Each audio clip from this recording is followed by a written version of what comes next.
കുടുംബശ്രീ ശാരദ സീരിയലിൻ്റെ ലേറ്റസ്റ്റ് എപ്പിസോഡിൻ്റെ റിവ്യൂയിലേക്ക് എല്ലാവർക്കും സ്വാഗതം.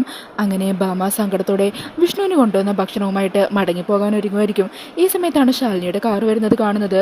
കാറിൽ നിന്ന് ശാലിനി ഭക്ഷണം കഴിക്കാനുള്ള ക്യാരിയറുമായിട്ട് പുറത്തേക്ക് ഇറങ്ങി വരുന്നത് ഭാമ കാണുവാണ് കേട്ടോ. ഇത് കാണുന്നതും ശാലിനിയുടെ മുമ്പിൽ പെടാതെ ഭാമ ജീപ്പിൻ്റെ പിന്നിൽ മറഞ്ഞു നിൽക്കുവാണ്. ഈ സമയം ശാലിനി അകത്തേക്ക് പോകുവാണ്. അങ്ങനെ ശാലിനിയെ കാണുന്നതും പുറത്ത് നിൽക്കുന്ന പോലീസുകാരൊക്കെ സല്യൂട്ട് ചെയ്യുവാണ് കേട്ടോ. അങ്ങനെ ശാലിനി അങ്ങനെ അകത്തേക്ക് കയറി പോകുക. അവിടെയുള്ള പോലീസുകാരനോട് ശാലിനി പറയണേ, അല്ല ACP ഇല്ലേ?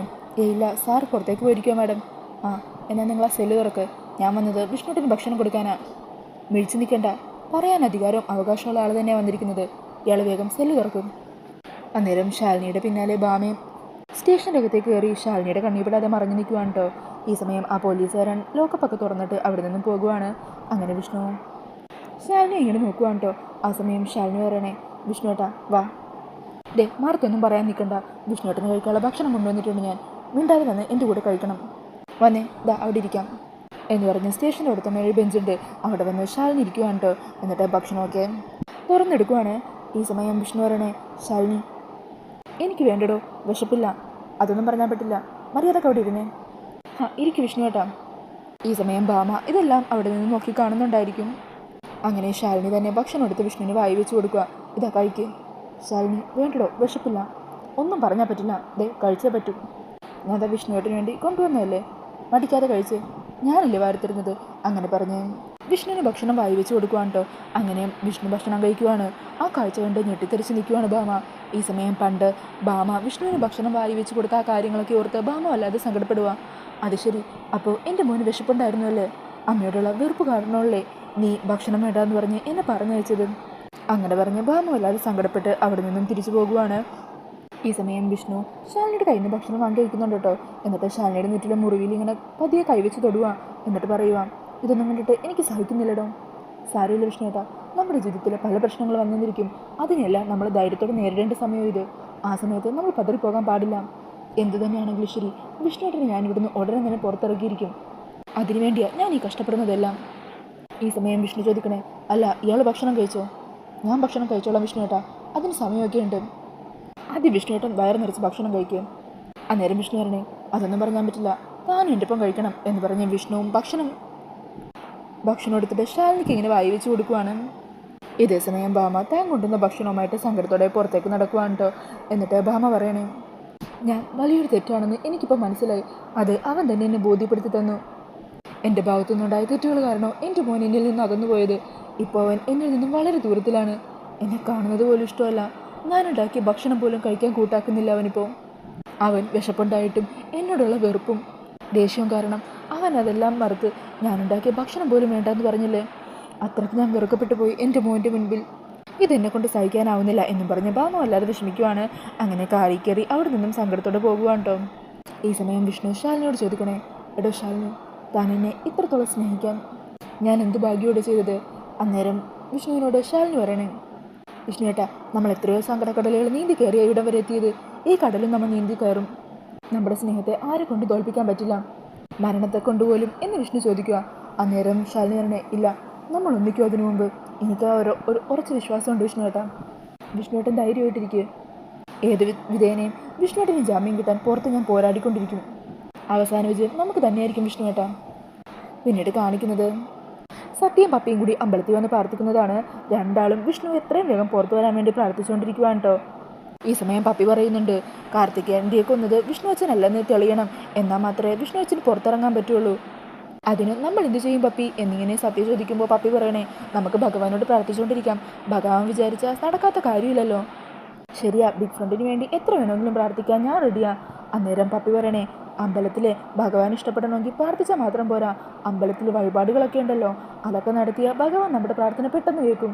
അന്നേരം സത്യ ചോദിക്കുക, അല്ല നമ്മളിപ്പോൾ ഇവിടെ എന്ത് വഴിപാടാണ് നടത്തേണ്ട? അതെനിക്കറിയില്ല, നമുക്ക് ആരോടെങ്കിലും ചോദിക്കാം. ആ സമയം ഒരു സ്വാമിജി അങ്ങോട്ടേക്ക് വരുവാണ് കേട്ടോ. അന്നേരം പപ്പി ആ സ്വാമിയോട് ചോദിക്കണേ, സ്വാമി, ഞങ്ങൾക്കൊരു കാര്യം അറിയണമായിരുന്നു. എന്ത് കാര്യം മക്കൾക്ക് അറിയേണ്ടത്? അത് ഈ അമ്പലത്തെക്കുറിച്ചാണ്. അതേക്കുന്നതും സ്വാമി ചിരിച്ചോണ്ട് പറയണേ, കൊള്ളാലോ, ഇത്ര ചെറുപ്രായത്തിൽ തന്നെ അമ്പലത്തെക്കുറിച്ചൊക്കെ അറിയണമെന്നുള്ള ആഗ്രഹം ഉണ്ടായല്ലോ. എൻ്റെ മനസ്സ് നിറഞ്ഞു. എന്താ അറിയേണ്ടത് ചോദിച്ചോളൂ. അത് പിന്നെ നമ്മൾ മനസ്സിൽ വിചാരിക്കുന്ന കാര്യം നടക്കാൻ എന്ത് വഴിപാടാണ് നടത്തേണ്ടത്? അന്നേരം സ്വാമി പറയണേ, നിങ്ങൾ എന്ത് കാര്യം നടക്കാനാ പ്രാർത്ഥിക്കുന്നതെന്ന് എനിക്കറിയില്ല, എങ്കിലും ഇവിടുത്തെ ഭഗവാന് ഏറ്റവും ഇഷ്ടപ്പെടുന്ന ഒരു കാര്യമുണ്ട്. ജലധാര നടത്തുന്നത്. ഓം നമഃശിവായ എന്നുരുവിട്ട് ശിവഭഗവാന് 101 തവണ ജലധാര നടത്തണം. എന്നിട്ട് നമ്മുടെ മനസ്സിലുള്ള ആഗ്രഹം പറഞ്ഞുകൊണ്ടേയിരിക്കണം. എത്ര പ്രാവശ്യം മന്ത്രം ഉരുവിടുന്നോ അത്രയ്ക്ക് ശക്തി ഉണ്ടാകും. അല്ല, നിങ്ങളിത് ആർക്ക് വേണ്ടിയാണ് നടത്തുന്നത്? അന്നേരം പപ്പി പറഞ്ഞേ, ഞങ്ങളുടെ വിഷ്ണു അച്ഛന് വേണ്ടിയിട്ടാ. ഓ, അച്ഛന് വേണ്ടിയിട്ടാണോ? അങ്ങനെയാണെങ്കിൽ ഈ കാര്യം മക്കൾ തന്നെയാണ് നടത്തേണ്ടത്. നിങ്ങൾ ഈ വഴിപാട് നടത്തി പ്രാർത്ഥിച്ചോ, നിങ്ങളുടെ അച്ഛൻ പെട്ടെന്ന് തന്നെ എന്താപത്തിപ്പെട്ടിട്ടുണ്ടെങ്കിലും രക്ഷപ്പെടും കേട്ടോ. അങ്ങനെ പറഞ്ഞ് ആ സ്വാമി അവിടെ നിന്നും പോകുക. ഈ സമയം പപ്പി പറഞ്ഞേ, ഞാൻ വിഷ്ണു അച്ഛനാ പറഞ്ഞത്, പക്ഷേ ആ സ്വാമി അച്ഛനെന്നാ കേട്ടേന്ന് തോന്നുന്നു. സാരമില്ല, എന്താണെങ്കിലും ബിഗ് ഫ്രണ്ടിന് വേണ്ടി നമുക്ക് ആ വഴിപാട് ചെയ്യാം എന്ന് പറഞ്ഞ് കുട്ടികളെ രണ്ടാളും വഴിപാട് ചെയ്യാനായിട്ട് അവിടെ നിന്നും പോകുകയാണ്. പിന്നീട് കാറിൽ പോയിക്കൊണ്ടിരിക്കുന്ന ഭാമേനെ ഉണ്ടോ കാണിക്കുന്നത്. ഈ സമയത്തെല്ലാം ഭാമ വിഷ്ണുവിൻ്റെ പെരുമാറ്റത്തെക്കുറിച്ച് തന്നെ ആലോചിച്ച് സങ്കടപ്പെട്ടുകൊണ്ടിരിക്കുക. എൻ്റെ മോൻ വിഷ്ണു, അവൻ എന്നെ പൂർണ്ണമായിട്ടും വെറുത്തു. ഇതെനിക്ക് സഹിക്കാനാവുന്നില്ല. എനിക്കെൻ്റെ പഴയ വിഷ്ണുവിനെ മടക്കി കിട്ടണം. അവനെ എത്രയും പെട്ടെന്ന് തന്നെ എനിക്ക് ജയിലിൽ നിന്ന് പുറത്തിറക്കണം. അതിന് എന്നെക്കൊണ്ട് പറ്റുന്ന കാര്യമെല്ലാം ഞാൻ ചെയ്യും. എൻ്റെ മകനെ എനിക്ക് തിരിച്ചു വേണം. പഴയതുപോലെ അവൻ എന്നെ സ്നേഹിക്കണം. ഇത്രയും നാളും ഞാൻ അവന് വേണ്ടി നല്ല കാര്യങ്ങൾ ചെയ്തു എന്നാണ് ഞാൻ വിചാരിച്ചത്. എന്നാൽ അതെൻ്റെ അഹങ്കാരം മാത്രമായിരുന്നു. ഞാൻ കാരണം അവൻ ഈ അവസ്ഥയിലായത്. പക്ഷേ കാർത്തികയെ കൊണ്ടുവന്നത് അവനല്ലേ. എന്നാലും എൻ്റെ ഭാഗത്ത് തെറ്റുണ്ട്. ഞാൻ കാരണം അവനിപ്പോൾ ജയിലിൽ കിടക്കുന്നത്. എനിക്ക് എൻ്റെ മകനെ ഏത് വിധേനയും പുറത്തിറക്കിയേ പറ്റൂ. അതിന് ഞാൻ എന്തും ചെയ്യും. എൻ്റെ മോൻ പഴയതുപോലെ എന്നെ സ്നേഹിക്കണം. അതിന് ഞാൻ ആരുടെ കാല് പിടിക്കാൻ വേണമെങ്കിലും തയ്യാറാ എന്നും പറഞ്ഞ് ആകെ മനസ്സ് തകർന്ന് നിൽക്കുന്ന ഭാമയെന്നെ ഉണ്ടോ കാണിക്കുന്നത്. പിന്നീട് കാണിക്കുന്നത് സത്യയും പപ്പിയും കൂടി കുളക്കടവിൽ നിന്ന് ഒരു മൊന്തയിൽ വെള്ളം എടുത്ത് അത് ശിവഭഗവാന് മുമ്പിൽ ധാരയായിട്ടിങ്ങനെ ഒഴിച്ച് ഓം നമഃശിവായ എന്ന് പ്രാർത്ഥിച്ച് വിഷ്ണുവിനെ എത്രയും പെട്ടെന്ന് പുറത്തിറക്കണമെന്ന് പ്രാർത്ഥിച്ചുകൊണ്ടിരിക്കുകയാണ്. അങ്ങനെ രണ്ട് കുട്ടികളും ഇങ്ങനെ ജലധാര നടത്തുന്നത് ആ സ്വാമിജി ദൂരെ നിന്ന് നോക്കി കാണുവാണ് കേട്ടോ. ഈ സമയം അതുവഴി പോകുന്ന ഒരാൾ സ്വാമിയോട് ചോദിക്കുക, അല്ല സ്വാമി ഇതെന്തായി നോക്കിക്കൊണ്ടിരിക്കുന്നത്? അന്നേരം സ്വാമി ആ കാഴ്ച അയാൾക്കും കാണിച്ചു കൊടുക്കുക. കണ്ടില്ലേ, ആ കുട്ടികൾ ആരുടെ അച്ഛന് വേണ്ടി ആ വഴിപാട് നടത്തുന്നത് കണ്ടില്ലേ? ഇത്ര ചെറുപ്രായത്തിൽ തന്നെ അച്ഛന് വേണ്ടി ഇത്രയും വലിയൊരു ത്യാഗം ചെയ്യാൻ ആ കുട്ടികൾക്കൊരു മനസ്സുണ്ടായല്ലോ. ആ കുട്ടികളുടെ അച്ഛൻ ആരാണെങ്കിലും അയാളൊരു ഭാഗ്യം ചെയ്ത ആളാണ്. ഇത്രയും നല്ല മക്കളെ കിട്ടിയില്ലേ? അയാൾ എന്ത് തന്നെ പ്രശ്നത്തിൽ പെട്ടിട്ടുണ്ടെങ്കിലും ആ മക്കളുടെ പ്രാർത്ഥന ഭഗവാൻ കേൾക്കും. എല്ലാ പ്രശ്നങ്ങളിൽ നിന്നും അയാൾ രക്ഷപ്പെട്ടു വരും. അന്നേരം അത് കേട്ടുകൊണ്ടിരുന്ന ആളും പറയണേ, തിരുമേനി എനിക്ക് 3 മക്കളാണ് ഉള്ളത്, 3 ആൺമക്കള്. എന്നാൽ ഇതുപോലെ എന്നെ സ്നേഹിക്കുന്ന സ്വഭാവമൊന്നും അവർക്കില്ല. എന്തെങ്കിലും ആവശ്യം വന്നാൽ വല്ലവരുടെ മുമ്പിൽ കൈനീട്ടി നിൽക്കും. എന്തൊക്കെ പറഞ്ഞാലും ഈ കുട്ടികളുടെ അച്ഛൻ ഒരു ഭാഗ്യം ചെയ്ത ആളെ തന്നെയാണ്.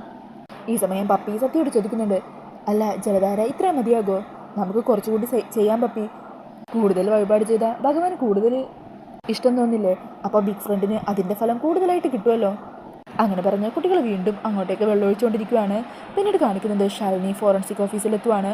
അവിടെ വിനോദം എന്ന് പറഞ്ഞ പോലീസുകാരനുമായിട്ട് സംസാരിച്ചുകൊണ്ടിരിക്കുകയാണ് കേട്ടോ ശാലിനി. അല്ല, പാലത്തിൻ്റെ അവിടെ നിന്ന് കാറി കത്തിക്കറിഞ്ഞു എന്ന് പറഞ്ഞാൽ ബോഡി കിട്ടിയില്ലേ? അതിന് എന്തെങ്കിലും തെളിവ് കണ്ടെത്താൻ പറ്റുമോ? ഇല്ല മാഡം, വ്യക്തമായിട്ട് പണി അറിയാവുന്ന ആരുമാണ് ചെയ്തിരിക്കുന്നത്. പെട്രോൾ ഒഴിച്ച് ശരീരം പൂർണ്ണമായും കത്തിച്ചു. പ്രഥമ ദൃഷ്ടിയിൽ ഒരു തെളിവും കിട്ടിയിട്ടില്ല. എല്ലാ തെളിവുകളും പൂർണ്ണമായും നശിപ്പിച്ച രീതിയിൽ തന്നെയാണ് അവർ ഓപ്പറേഷൻ നടത്തിയിരിക്കുന്നത്. അന്നേരം ശാലിനി വരണേ, അപ്പോൾ ഈ വക കാര്യങ്ങളെക്കുറിച്ച് കൃത്യമായിട്ട് അറിയാവും ബോധമുള്ളവരൊക്കെയാണ് അല്ലേ?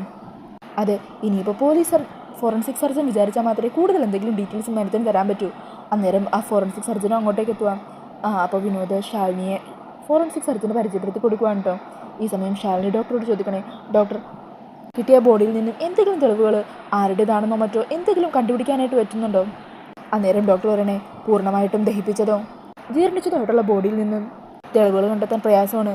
പിന്നെ പല്ലോ നഖമോ അങ്ങനെ എന്തെങ്കിലും കിട്ടിയാൽ അതിൽ നിന്ന് വേണമെങ്കിൽ എന്തെങ്കിലും കണ്ടുപിടിക്കാൻ പറ്റും. പക്ഷെ അതിന് സമയമെടുക്കും.